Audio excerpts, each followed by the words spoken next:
मणिपाल अस्पतालका डाक्टरलाई साप चुटेर आए भन्ने इन्स्पेक्टर श्रेष्ठ परे। निलम्बित डीएसपीलाई जिल्लामा तानियो। प्रहरीको कुटाईबाट 8 जना राहत शिक्षक घाइते। ट्रमा र एभरेस्टमा उपचार गरिँदै मणिपाल घटनाले अशान्त बन्यो पोखरा। डाक्टरको विरोध प्रदर्शन। मृतकका आफन्तको चक्का जाम। चिकित्सकमाथि दुर्व्यवहार गर्नेलाई कारबाही गर्ने सरकारको निर्णय। डाक्टरमाथि कुटपिट गर्दा हुने दण्ड सजाय सम्बन्धी सूचना सबै अस्पतालमा टाँसेर नागरिकलाई देखाइने। चीन भ्रमण आशा गरे भन्दा पनि धेरै सफल भएको प्रधानमन्त्री पुष्पकमल दाहाल प्रचण्डको भनाई। प्रचण्ड र माधव नेपाललाई एमाले अध्यक्ष ओलीको जवाब। नेकपा उहिल्यै पोलेर खाइसक्यौ, अब बिउताउन सक्दैनौ। टुप्पामा पलाएका ऐजरू भन्दै रासोपा प्रति ओलीको टिप्पणी। कर्णालीमा प्यानल बनाएर चुनाव नलड्न निर्देशन। रेलको कुरा गर्दा गुडियाको रेल बनाएर आफ्नो मजाक उडाइयो। समृद्ध नेपाल निर्माण गर्ने पार्टी विरुद्ध घेराबन्दी भएको एमाले अध्यक्ष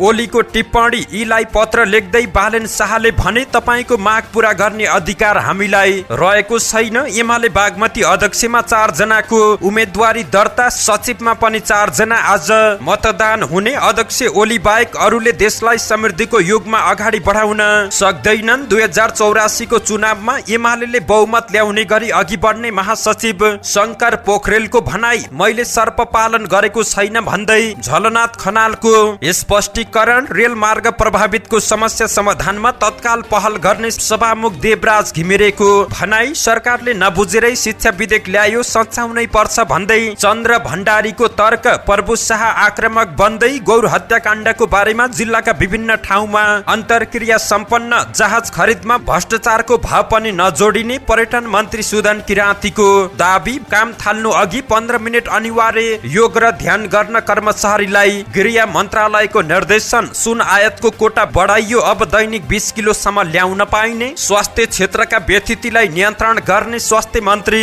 मोहन बहादुर बस्नेतको दाबी। नेकपा यसका कोशी प्रदेश अध्यक्ष बलदेव चौधरी विरुद्ध मुद्दा दर्ता। मेयर हुँदा भ्रष्टाचार गरेको आरोप। इटहरीमा विद्यालय वरपर बेचबिखनमा राखिएका सुर्ती जन्य पदार्थ जफत गरियो। कार्यालय सहयोगीलाई जबरजस्ती करणीपछि गर्भपतन गराउने तथ्याङ्क। कार्यालयका हाकिम 25,000 रुपियाँ धरौटीमा छुटे। पत्नी शोकपछि भेलो बाजेलाई सतमार्गमा फर्काउन आर्थिक संकलन गरियो। सांसद सुरे थापाले पनि गरे सहयोग। मेलम्चीको पानी उपत्यकामा पुनः वितरण बारे अझै पनि अन्यल। नेपालकै अग्ला व्यक्ति राजन अधिकारीको नाममा खोलिएको फाउन्डेसनको एम्बुलेन्समा 21 किलो गाँजा भेटियो। चितवनमा हुर्किएका पुष्पा र अञ्जली कोशी टापुमा पुगे। अब सगरमाथाबाट प्याराग्लाइडिङ गर्न पाइने। सर्वाधिक छक्का सहित मंगोलियालाई हराउँदै नेपालले बनायो विभिन्न विश्व कीर्तिमान। नौबलमा दिपेन्द्रको अर्धशतक तोडिन लगभग असम्भव। डेंगी संक्रमितको संख्या 31,000 नजिकै। उपत्यकामा 1,000 भन्दा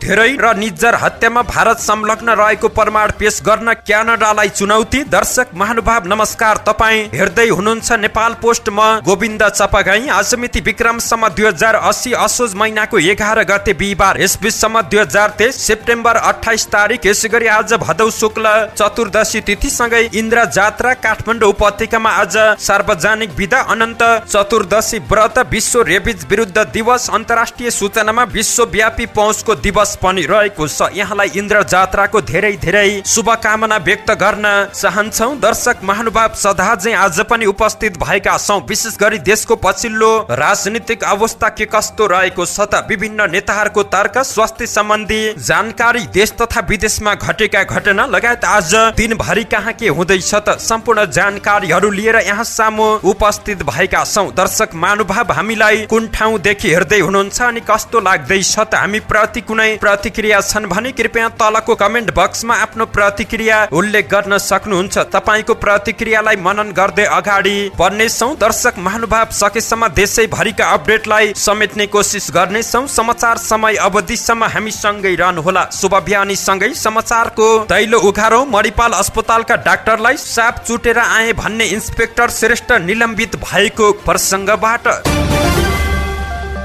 मणिपाल शिक्षण अस्पतालमा बिरामीका आफन्त र चिकित्सकसँगको विवाद साम्य बनाउन शान्ति सुरक्षा कायम गर्न खटिँदा डाक्टरहरूलाई साप चुटेर आए भन्दै भिडलाई ओक्साएका प्रहरी निरीक्षक इन्सपेक्टर मदन श्रेष्ठलाई निलम्बन गरिएको छ। श्रेष्ठलाई तत्काल अनुसन्धानका लागि निलम्बन गरिएको प्रदेश प्रहरी कार्यालय प्रमुख प्रहरी नायब महानिरीक्षक बुद्धिराज गुरुङले जानकारी दिएका छन्। मणिपाल पुगेर फर्किएपछि उनले मृतकका आफन्तको भिडमा पुगेर अपशब्द बोल्दै डाक्टरलाई साप चुटेर आएको बताएका थिए। आफ्नो कुटाईबाट डाक्टर रगताम्य भएको भन्दै श्रेष्ठले विवादास्पद अभिव्यक्ति दिएका थिए। उनीमाथि छानबिन गर्न प्रदेश प्रहरी कार्यालयका प्रहरी वरिष्ठ उपरीक्षक सुरेश सिंह कोइरालाको समेत जगतुमा समिति समेत बनेको छ। मणिपालमा शान्ति सुरक्षाकै लागि खटिएका वडा प्रहरी कार्यालय बैदामका प्रमुख डीएसपी वेद जोशीलाई पनि जिल्ला प्रहरी कार्यालय तानिएको कास्की प्रहरी प्रमुख एसपी मोहन थापाले जानकारी दिएका छन्। सोमबार मणिपाल अस्पतालमा उपचाररत 57 वर्षीय सुकमाया दुराको निधन भएको थियो। त्यसपछि दुराका आफन्त र चिकित्सक बीच विवाद उत्पन्न भएको थियो। चिकित्सकमाथि हातपात भएको भन्दै चिकित्सकहरू आन्दोलनमा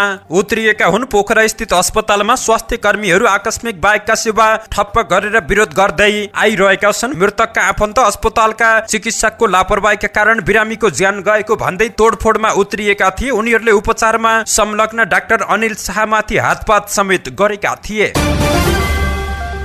चिकित्सकमाथि दुर्व्यवहार गर्नेहरूलाई कारबाही गर्ने निर्णय गरिएको छ। उप प्रधान एवं गृह मन्त्री नारायण काजी श्रेष्ठ र स्वास्थ्य मन्त्री मोहन बस्नेत सहित सरकारवालाहरूको बैठकले सो निर्णय गरेको गृह प्रवक्ता सहसचिव केदारनाथ शर्माले जानकारी दिएका छन्। पहिलो समय देशका विभिन्न स्वास्थ्य संस्थामा कार्यरत स्वास्थ्य कर्मीहरूमाथि भएका दुर्व्यवहारका घटनामा संलग्नहरूलाई कारबाही गर्न मातहतका निकायलाई निर्देशन दिने निर्णय गरिएको छ। स्वास्थ्य कर्मी तथा स्वास्थ्य संस्थाको सुरक्षा सम्बन्धी ऐन 2066 अनुसार सुरक्षा समन्वय समितिको बैठक नियमित राख्ने निर्णय भएको छ। त्यस्तै देशभरका स्वास्थ्य संस्थामा स्वास्थ्य कर्मी तथा स्वास्थ्य संस्थाको सुरक्षा सम्बन्धी ऐन 2066 अनुसारको कसुर र दण्ड सजाय सम्बन्धी सार्वजनिक सूचना सबैले देख्ने गरी टाँस गर्ने निर्णय भएको छ। सूचना टाँस गर्ने व्यवस्था स्वास्थ्य तथा जनसङ्ख्या मन्त्रालयले गर्ने गृह प्रवक्ता शर्माले जानकारी दिएका छन्। राहतका शिक्षकको आन्दोलनको क्रममा प्रहरीको लाठीबाट 8 जना शिक्षक घाइते भएका छन्। नयाँ बानेश्वरमा प्रदर्शनको क्रममा आन्दोलनकारी शिक्षक मूल सडक पसेपछि प्रहरीले हस्तक्षेप गरेको थियो। सो क्रममा 8 जना शिक्षक घाइते भएका छन्। प्रहरीको लाठी लागेर घाइते भएका शिक्षक मध्ये 2 जनालाई ट्रमा सेन्टर लगिएको छ। बाँकीको एभरेस्ट अस्पतालमा उपचार भइरहेको छ। ट्रमामा लगिएका शिक्षकको खुट्टामा गहिरो चोट लागेको शिक्षक कुमार बजगाईले जानकारी दिएका छन्। माओवादी केन्द्रका अध्यक्ष तथा प्रधानमन्त्री पुष्पकमल दाहाल प्रचण्डले आफ्नो चीन भ्रमण आशा गरे भन्दा पनि धेरै सफल भएको दावी गरेका छन्। तिब्बतको ल्हासा स्थित नेपाली महावाणिज्य दूतावासले आयोजना गरेको कार्यक्रममा प्रधानमन्त्री प्रचण्डले आफूले लगातार भारत अमेरिका र चीनको भ्रमण गरिरहँदा चीनको भ्रमण के कस्तो हुन्छ भनेर अन्तर्राष्ट्रिय समुदायले समेत हेरिरहेका बेला भ्रमण सफलताका साथ सम्पन्न भएको र आशा गरे भन्दा धेरै राम्रो भएको दावी गरेका छन्। राष्ट्रपति सी जिनपिङ चीनका प्रधानमन्त्रीसँग सौहार्दपूर्ण छलफल भई नेपालको हितमा विभिन्न समझदारीहरू गर्नुले चीनले नेपाललाई विशेष महत्वका साथ हेरेको पुष्टि भएको पनि प्रचण्डको भनाइ रहेको छ। भ्रमणको क्रममा नेपाल र चीन बीचका विगतमा बन्द भएका सबै नाका सञ्चालन गर्ने परम्परादेखि पासका रूपमा चल्दै आएका साना साना नाकाहरू पनि सबै सञ्चालन गर्ने सहमति भएको प्रधानमन्त्री पुष्पकमल दाहाल प्रचण्डले जानकारी दिएका छन्। विगतमा सञ्चालन भएका प्राय सबै नाकाहरू खुलिसकेको र बाँकी रहेका साना ठुला सबै नाकाहरू छिट्टै खुल्ने पनि प्रचण्डले जानकारी गराएका छन्। यसैगरी दाहाल प्रचण्डले नेपाल र चीन बीचका सबै नाकाहरू खुलेपछि नेपाल चीनको व्यापार व्यवसायको क्षेत्रमा नयाँ फड्को मार्ने पनि उल्लेख गरेका छन्।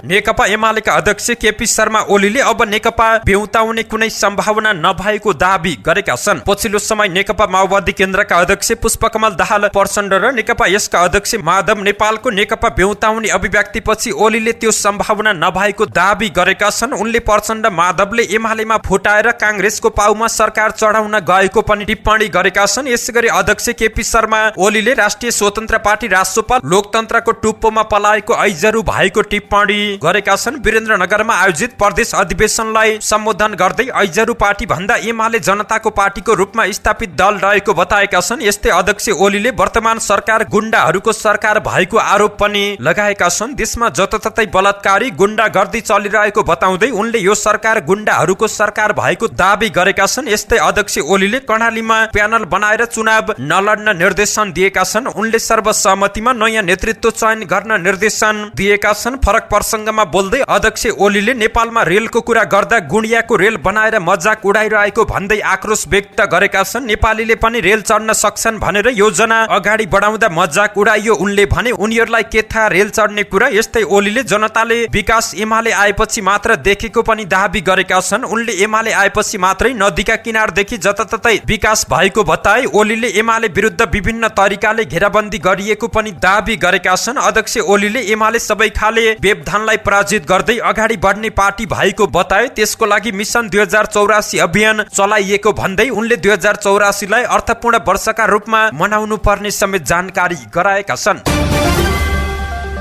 काठमाडौँ महानगरपालिकाका मेयर बालेन्द्र शाह बालनले फुटपाथ व्यापारका लागि महानगरसँग जग्गा नरहेको स्पष्ट पारेका छन्। अभियन्ता यीलाई सम्बोधन गर्दै मेयर बालनले आफू कानूनको पालना मात्र गरेको बताएका छन्। उनले बिहान बेलुका समय छुट्याउन पनि प्राविधिक रूपले नमिल्ने बताएका छन्। समय छुट्याउने बारेमा पनि अवस्था फरक हुने रहेछ। बिहान 2 घण्टा र बेलुका 2 घण्टा पनि बालबालिका हिँड्छन्, दृष्टिविहीन हिँड्ने गर्छन्, गर्भवतीहरू हिँड्छन्, बिरामीहरू हिँड्ने गर्छन्। सोही समयमा आगलागीको घटना हुँदै नहुने होइन, मानिसहरू बिरामी नपर्ने होइनन्। त्यस्तो आपतकालीन अवस्थामा फुटपाथका पसल र ठेलाहरूले अवरोध गर्दै आइरहेका छन्। यही कारणले सडक वा पेटीमा राखिने निर्माणका सामग्रीहरू पनि हटाइने छन्। कसैको निर्माणका लागि वा 1000 व्यक्तिहरूको लागि 50 लाख जना हिँड्ने अधिकार हनन गर्न वा तिनलाई जोखिममा राख्न मिल्दैन उनले भनेका छन्। गत वर्षका दिनमा काठमाडौँ महानगरको कल सेन्टरमा आएका 20% भन्दा ज्यादा गुनासोहरू फुटपाथ व्यापार व्यवसाय हटाउने सम्बन्धित रहेको पनि बालनले स्पष्ट पारेका छन्।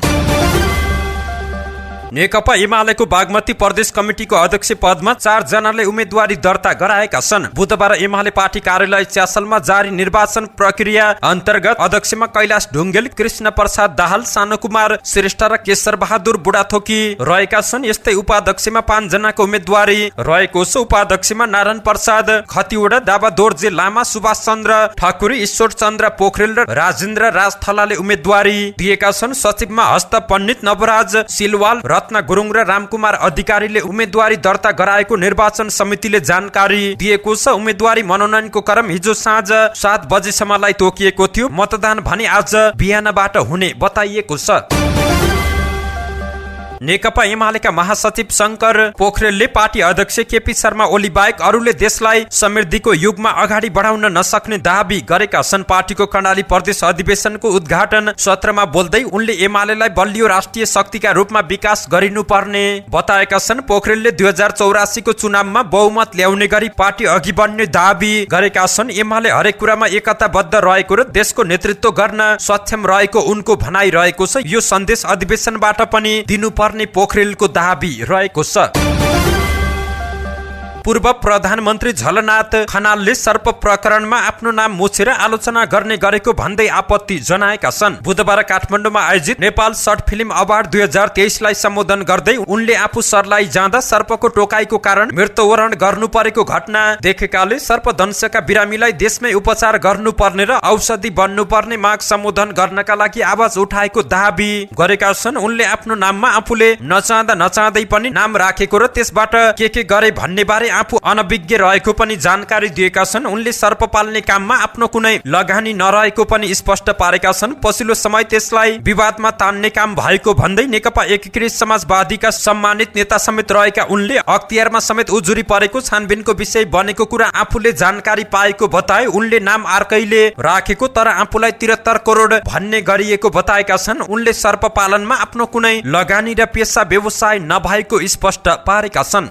सभामुख देवराज घिमिरेले पूर्व पश्चिम विद्युतीय रेलमार्ग अन्तर्गत काँकड भिट्टा इनरुवा खण्डका रेलमार्ग प्रभावितको समस्या समाधानमा तत्काल पहल थाल्ने बताएका छन्। हिजो बिर्तामोडमा रहेको सम्पर्क कार्यालयमा रेलमार्ग प्रभावित तथा मुआब्जा समन्वय समितिको ज्ञापन पत्र बुझ्दै सभामुख घिमिरेले रेलमार्ग प्रभावितका माग जायज रहेको बताउँदै तत्काल पूरा गर्न पहल थाल्ने बताएका छन्। समितिका कोशी प्रदेश संयोजक डाक्टर लक्ष्मी प्रसाद मैनाली नेतृत्वको टोलीले सभामुख घिमिरेलाई ज्ञापन पत्र बुझाउँदै रेलमार्ग प्रभावितका समस्या बारे ध्यान आकर्षण गराएका हुन्। नेपाली कांग्रेसका सांसद डाक्टर चन्द्र भण्डारीले सरकारले संसदमा पेश गरेको शिक्षा विधेयक सच्याउन आफूहरू लागि परेको बताएका छन्। सरकारले शिक्षा क्षेत्र नै नबुझी किन हतारमा विधेयक ल्याएको उनको भनाई रहेको छ। बुधबार नयाँ बानेश्वर स्थित संघीय संसद भवन परिसरमा सञ्चारकर्मीहरूले राखेका जिज्ञासाको जवाब दिने क्रममा उनले आन्दोलनरत पक्षको माग सम्बोधन हुने गरी विधेयक पारित हुने बताएका छन्। अर्को प्रसङ्गमा उनले चिकित्सकमाथि हातपात हुनु अत्यन्तै दुखद भएको बताए। यस्ता घटना हुन नदिन कानून बनाउनु पर्ने पनि उनको माग रहेको छ।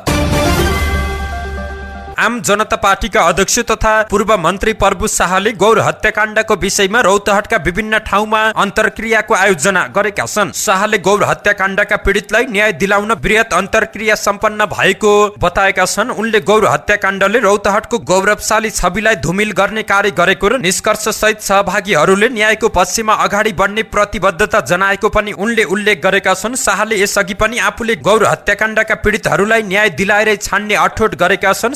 सरकारले केही पहिले गत साउन 23 गते गौर हत्याकाण्डका पीडितसँग 5 बुँदे सहमति गरेको थियो, तर सहमति कार्यान्वयन गर्न भने सरकारले आलटाल गरेको पीडितहरूको गुनासो रहेको छ। संस्कृति पर्यटन तथा नागरिक उड्डयन मन्त्री सुदन किराँतीले नेपाल वायु सेवा निगम जहाज खरिदको अन्तिम चरणमा पुगेको जानकारी दिएका छन्। हिजो बुधबार पर्यटन दिवसको अवसरमा ललितपुरमा आयोजित कार्यक्रमलाई सम्बोधन गर्दै उनले समुद्रसँग नजोडिएका देशहरूका लागि जहाज मेरुदण्ड भएको बताएका छन्। उनले जहाज खरिद एकदमै पारदर्शी र भ्रष्टाचार रहित हुने दाबी गरेका छन्। जहाज खरिदमा भ्रष्टाचारको भाव पनि नजोडिने उनको दाबी रहेको छ। हामी जहाज खरिद प्रक्रियामा अगाडि बढिसकेका छौँ, जसले जहाज खरिदको विषयलाई पनि नकारात्मक ढंगले टिप्पणी गरेर आफ्नो विरोध गर्नेछन्। हामी पारदर्शी ढंगले किन्नेछौँ, त्यहाँ भ्रष्टाचारको भाव पनि जोडिने छैन। हामीले राष्ट्रिय हितका साथ काम गर्दा पनि विरोध र बाधा आउँछ भने त्यो राष्ट्रघाती हुनेछ। उनले नेपालको पर्यटन क्षेत्रको विकासका लागि नयाँ पर्यटन ऐन ल्याउन आवश्यक भएको बताएका छन्। 2035 सालको पर्यटन ऐनलाई बोकेर आजको स्थितिलाई धान्न नसकिने उनको भनाइ रहेको छ। गृह मन्त्रालयले आफ्ना कर्मचारीहरूलाई बिहान कार्यालय समय सुरु भएपछि 15 मिनट योग अभ्यास गर्न भन्दै परिपत्र गरेको छ। बुधबार एक परिपत्र जारी गर्दै मन्त्रालयले शाखाहरू अन्तर्गतका अधिकृत स्तरका सबै कर्मचारीले हरेक दिन बिहान 10-15 भित्र अनिवार्य रूपमा 15 मिनट योग अभ्यास गरिसक्न निर्देशन दिएको छ। यस्तो योग अभ्यास र ध्यान गरेर मात्र आफ्नो कार्य जिम्मेवारी अनुसार काम सुरु गर्न मन्त्रालयले निर्देशन दिएको छ। निर्देशन अनुसार कार्यालय समय भित्र नै कर्मचारीले 15 मिनट योग अभ्यास गर्नुपर्ने भएको छ। मन्त्रालयले सबै कर्मचारीलाई योग अभ्यास प्रशिक्षण दिएपछि सोही अनुरूप योग र ध्यान गर्ने वातावरण बनाउन पनि परिपत्रमा भनिएको छ। नेपाल राष्ट्र बैंकले सुन आयातको कोटा बढाएको छ। हाल दैनिक 10 किलोग्रामसम्म सुन आयात हुँदै आएको अब दैनिक 20 किलोग्रामसम्म आयात गर्न पाउने गरी केन्द्रीय बैंकले नयाँ व्यवस्था जारी गरेको छ। बुधबार केन्द्रीय बैंकले सुन आयात तथा बिक्री वितरण सम्बन्धी कार्यविधि 2068 लाई संशोधन गर्दै यस्तो व्यवस्था गरिएको छ। सोही व्यवस्थामा केन्द्रीय बैंकले दैनिक सुन आयातको कोटा अनुसार एक महिनामा आयातित सुनको कोटा अनुसार अपुग भए अर्को महिना थप ल्याउन नपाइने, तर सोही महिनाको एक दिनको अपुग परिणाम अर्को दिन थप ल्याउन पाउने व्यवस्था समेत रहेको छ। हाल राष्ट्र बैंकको अधीनमा रहेर वाणिज्य बैंकहरूले मात्र सुन आयात गरिरहेका छन्। स्वास्थ्य तथा जनसंख्या मन्त्री मोहन बहादुर बस्नेतले स्वास्थ्य क्षेत्रमा देखिएका व्यथिति नियन्त्रण गर्ने बताएका छन्। 19औं राष्ट्रिय क्यान्सर सतर्कता दिवस तथा बीपी कोइराला मेमोरियल क्यान्सर अस्पतालको 24औं वार्षिक समारोहलाई सम्बोधन गर्दै उनले जनताको आक्रोश र गुनासो आएको भन्दै यसलाई नियन्त्रण गर्दै जाने बताएका छन्। उनले भने नेपालका चिकित्सकसँग पढ्न विदेशी चिकित्सक आउने, नेपालका नेताहरू उपचारका लागि विदेश छिर्ने, अहिले सरकारले विशिष्ट व्यक्तिको उपचारका लागि विदेश पठाउने नीति बन्द गरेको बताउँदै उनले स्वास्थ्य क्षेत्रको व्यथिति नियन्त्रणका लागि मन्त्रालयले काम गरिरहेको बताएका छन्। स्वास्थ्य क्षेत्रमा जनताको आक्रोश रहेकाले सबै मिलेर यसलाई सुधार गर्दै लैजानु पर्ने बस्नेतको भनाइ रहेको छ। अख्तियार दुरुपयोग अनुसन्धान आयोगले उदयपुरको त्रियुगा नगरपालिकाका तत्कालीन नगर प्रमुख बलदेव चौधरी सहित 4 जना विरुद्ध भ्रष्टाचार मुद्दा दायर गरेको छ। नदीजन्य पदार्थ उत्खनन गर्ने कार्यमा उनीहरूले 81,35,382 रुपियाँ आर्थिक अनियमितता गरेको ठहर गर्दै अख्तियारले उनीहरू विरुद्ध बुधबार विशेष अदालत काठमाडौँमा मुद्दा दायर गरेको छ। उदयपुर त्रियुगा नगरपालिकाका पूर्व मेयर समेत रहेका चौधरी सहित तत्कालीन प्रशासकीय अधिकृतले ढुङ्गा गिटी उत्खनन गर्न दिने क्रममा राजस्व चुहावट गरी ठेक्का लगाएकोमा मुद्दा दर्ता गरिएको हो। इटहरी उपमहानगरपालिका क्षेत्रका विद्यालय वरपर सुर्ती जन्ने र मादक पदार्थ बिक्री वितरणमा कडाई गरिएको छ। बजार अनुगमन गर्दै विद्यालय क्षेत्र वरपर सुर्ती जन्ने तथा मादक पदार्थ बिक्री वितरण गर्नेलाई कारबाही हालिएको छ। अनुगमनका क्रममा विद्यालय वरिपरि बिक्रीको लागि राखिएको सुर्ती जन्ने पदार्थ उपमहानगरको टोलीले जफत गरेको छ। विद्यालय वरपर खुलेआम सुर्ती जन्ने र मादक पदार्थको बिक्री वितरण हुन थालेको गुनासो बढेपछि उपमहानगरपालिकाले अनुगमन कडाई गर्दै आएको छ। विद्यालय वरपर रहेका पसलहरूमा सुर्ती जन्ने पदार्थ भए नभएको बारेमा कर्मचारीले निरन्तर बुझिरहेको पनि उपमहानगरले जानकारी दिएको छ। विद्यालय क्षेत्रमा सञ्चालनमा रहेका होटेल तथा किराना पसलमा सुर्ती जन्ने पदार्थ तथा मदिरा नराख्न उपमहानगरपालिकाले सबैमा आग्रह गरेको छ। उपमहानगरपालिकाको आग्रहलाई अटेरी गरी मदिरा तथा सुर्ती जन्ने पदार्थ बिक्री वितरण गर्नेलाई कानुनी दायरामा ल्याइने पनि मेयर हेमकणा पौडेलले जानकारी दिएका छन्। कार्यालय सहयोगीलाई पटक पटक बलात्कार गरेको अभियोग लागेका जिल्ला तथ्याङ्क कार्यालय चितवनका प्रमुख यज्ञमूर्ति भण्डारी 25,000 रुपियाँ धरौटी तिरेर रिहा भएका छन्। भण्डारीले पटक पटक बलात्कार गरेपछि बसेको गर्भपतन गर्ने क्रममा अत्याधिक रक्तस्राव भएपछि ज्यानकै जोखिममा परेकी उनले प्रहरीमा भनेको घटना विवरण अदालतमा फेरेपछि त्यही बयानलाई आधार मानेर जिल्ला अदालत चितवनका न्यायाधीश मातृका प्रसाद आचार्यले भण्डारीलाई 25,000 रुपियाँ मात्र लिएर धरौटीमा रिहा गर्ने आदेश दिएका हुन्। गएको वैशाखदेखि महिनावारी रोकिएकी कार्यालय सहयोगीलाई गत भदौ 12 गते भण्डारीले आफूलाई नचिन्ने मेडिकलमा गएर गर्भपतन गराउन दबाव दिएका थिए। उनले भरतपुर अस्पताल रोडमा रहेको प्रगति पोलिक्लिनिकमा गएर गर्भपतन गराएकी थिइन्, तर अत्याधिक रक्तस्राव भएपछि उनको गर्भपतन गराउने डाक्टर सुनिल आचार्यले भरतपुर अस्पताल पुर्याएका थिए। बिरामीको कुरुवा समेत नभएपछि सोधपुछ गर्दा भरतपुर अस्पतालको एक द्वार संकट व्यवस्थापन प्रणाली ओसीएमसी मार्फत उनको घटना बाहिर आएको थियो।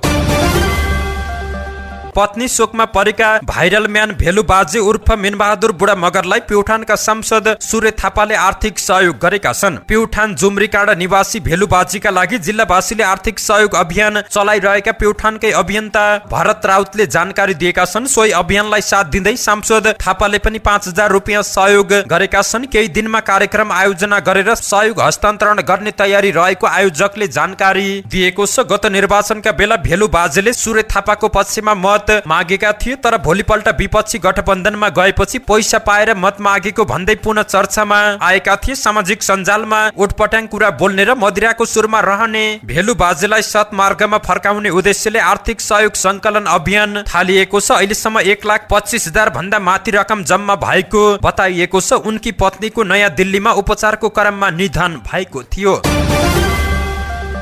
काठमाडौँ उपत्यकाको खानेपानीको समस्या समाधानको उपायका रूपमा हेरिएको मेलम्चीको पानी कहिलेसम्म ल्याएर वितरण गर्ने भन्नेमा अन्यल रहेको छ। सरकारले पनि मेलम्चीको पछिल्लो क्षतिपछि त्यसको पुनर्निर्माणको विषयमा कुनै निर्णय नगरेको आयोजनाका सूचना अधिकारी राजेन्द्र प्रसाद पन्तले जानकारी दिएका छन्। साउनको अन्तिम साता आयोजना स्थलमा थप क्षति पुगेपछि त्यसमा पुगेको क्षतिको विस्तृत अध्ययन हुन नसकेको उनले जानकारी दिएका छन्। वर्षा सुरु हुनु पहिले सुरुङ बन्द गर्दा वर्षा सकिएपछि तुरुन्त पानी चलाउने गरी योजना बनाइएको थियो। गत साउन 28 र 29 गते ठूलो बाढी गएर पुरिएको थियो। अहिले पहुँच मार्ग सबै बगेकाले तत्काल पानी चलाउन नसकिएको उनले जानकारी दिएका छन्। अहिले तत्काल हेडबक्ससम्म पुगेर काम गर्न सकिने अवस्था नभएको सूचना अधिकारी पन्तले जानकारी दिएका छन्। पानी पर्न छोडेर नदीमा पानीको बहाव स्थिर भएमा मात्रै त्यहाँ उपकरण लगेर सफाई र मर्मतको काम गरिने उनले जानकारी दिएका छन्।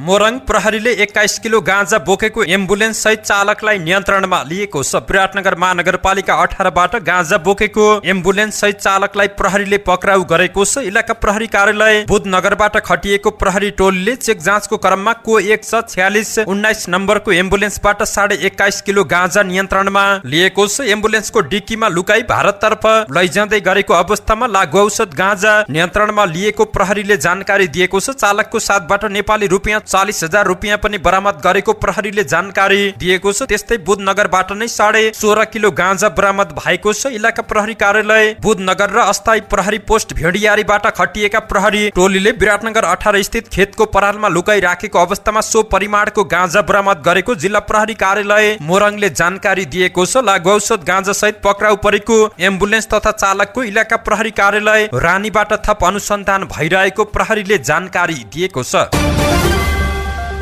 चितवनका 2वटा पोथी गैंडा पुष्पा र अञ्जली बुधबारदेखि कोशी टप्पुमा पुगेका छन्। वंश विस्तारको योजना अनुसार चितवन राष्ट्रिय निकुञ्जमा रहेका पुष्पा र अञ्जलीलाई कोशी टप्पु वन्यजन्तु आरक्षमा स्थानान्तरण गरेको आरक्षको कार्यालयले जानकारी दिएको छ। यी 2 पोथी गैंडा प्रजनन योग्य भएपछि भाले गैंडा ल्याउने पनि कार्यालयले जानकारी दिएको छ। पोथी गैंडा 4 वर्ष र भाले गैंडा 6 वर्ष पुगेपछि प्रजनन योग्य हुने आरक्षका प्रमुख संरक्षण अधिकृत रमेश यादवले जानकारी दिएका छन्। सौराहामा रहेको राष्ट्रिय प्रकृति संरक्षण कोषको कार्यालय परिसरमा मानिसको निगरानीमा हुर्किएका पुष्पाको उमेर 3 वर्ष 8 महिना र अञ्जलीको उमेर 2 वर्ष 5 महिनाको रहेको छ। यी दुवै टुहुरा बच्चा रहेका छन्। 2073 सालमा अर्नाको वंश विस्तारका लागि भन्दै कोशी टप्पुबाट 12वटा अर्ना चितवन राष्ट्रिय निकुञ्ज पठाइएका थिए। त्यसबेला भएको अर्नाको सट्टामा गैंडा दिइने सहमति अनुसार पुष्पा र अञ्जलीलाई कोशी टप्पुमा स्थानान्तरण गरेको बुझिएको छ। सरकारले सगरमाथाबाट प्याराग्लाइडिङ गर्न दिने भएको छ। सगरमाथाको 8000 मिटर माथिबाट प्याराग्लाइडिङ गर्न पाइने गरी नियमावली ल्याउन लागि छ। विश्व पर्यटन दिवसको अवसरमा बुधबार साथसाथै फाउन्डेसनले आयोजना गरेको कार्यक्रममा पर्यटन मन्त्री सुदन किराँतीले नियमावली स्वीकृतिका लागि मन्त्री परिषदमा लैजान लागि जानकारी दिएका छन्। क्याबिनेटबाट नियमावली पास भएपछि सगरमाथाबाट प्याराग्लाइडिङ गर्न पाइनेछ। उनले भने टुप्पाबाट गर्दा अर्को देश चीन पुगिने खतरा रहेको छ। त्यही भएर 8000 मिटर माथिबाट प्याराग्लाइडिङ गर्न दिने हो। परीक्षण उडान पनि भइसकेको छ। सगरमाथाबाट प्याराग्लाइडिङ गर्न आरोहणको दोब्बर शुल्क तिर्नु पर्नेछ र विदेशी नेपाली सबैले गर्न पाउने बताइएको छ।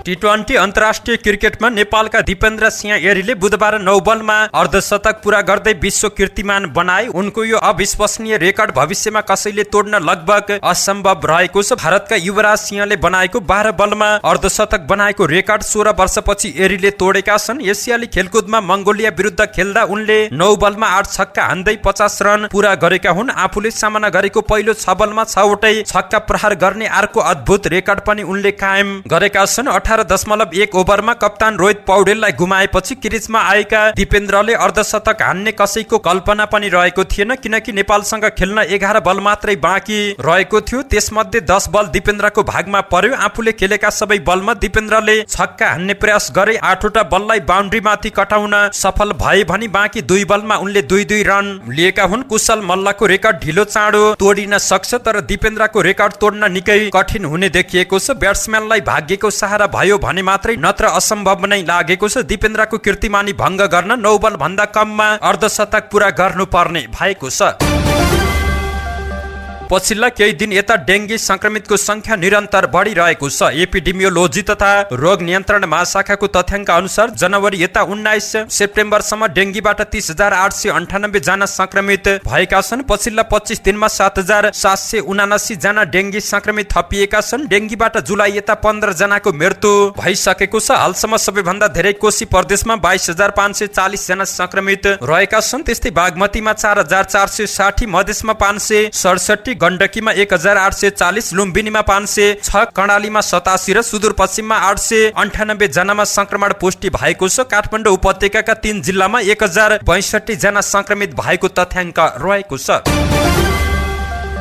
भारतले सिख पृथकतावादी नेताको हत्यामा भारत संलग्न रहेको प्रमाण पेश गर्न क्यानाडालाई चुनौती दिँदै त्यस सम्बन्धमा क्यानाडासँग जानकारी मागेको छ। साथै नयाँ दिल्लीले हरदीप सिंह निज्जर हत्या सम्बन्धमा क्यानाडाले उपलब्ध गराउने कुनै पनि विशेष सूचनामा आधारित भएर अनुसन्धान अघि बढाउन भारत तत्पर रहेको पनि स्पष्ट पारेको छ। संयुक्त राष्ट्र संघको 78औं महासभामा सहभागी हुने सिलसिलामा न्युयोर्कमा रहेका भारतका विदेश मन्त्री एस जयशंकरले मंगलबार आयोजित एक कार्यक्रममा निज्जर हत्याको सूचनामा छलफल गर्न भारत भारत खुल्ला रहेको बताएका छन्। हालै क्यानाडाले निज्जर हत्यामा भारतीय हात रहेको विश्वसनीय जानकारी आफूसँग रहेको र त्यसको अनुसन्धान गरिरहेको बताएपछि ओटावा र नयाँ दिल्ली बीचको सम्बन्ध नराम्रोसँग चिसिएको छ। आपसी सम्बन्धमा यति तिक्ततापूर्ण बनेको छ कि दुई देशले कूटनीतिक कर्मचारीलाई निष्कासन गर्नेदेखि भिसा नदिने सम्मका निर्णय गरेका छन्। भारतले क्यानाडाको विश्वसनीय सूचनालाई उक्त दाबीलाई आधारहीन भन्दै खारेज गरेको छ। भारत सरकारले क्यानाडालाई हत्याको बारेमा कुनै पनि सान्दर्भिक आरोपमा छानबिन गर्न खुल्ला रहेको बताउँदै जानकारी दिँदै विदेश मन्त्री जयशंकरले त्यसमा दिल्लीको कुनै भूमिका नरहेको स्पष्ट पारेका छन्। उनले निज्जर हत्यामा भारत संलग्न रहेको प्रमाण पेश गर्न क्यानाडालाई चुनौती दिएका छन्। धन्यवाद। यस्तै ताजा समाचारको लागि नेपाल पोस्ट हेर्दै गर्नुहोला।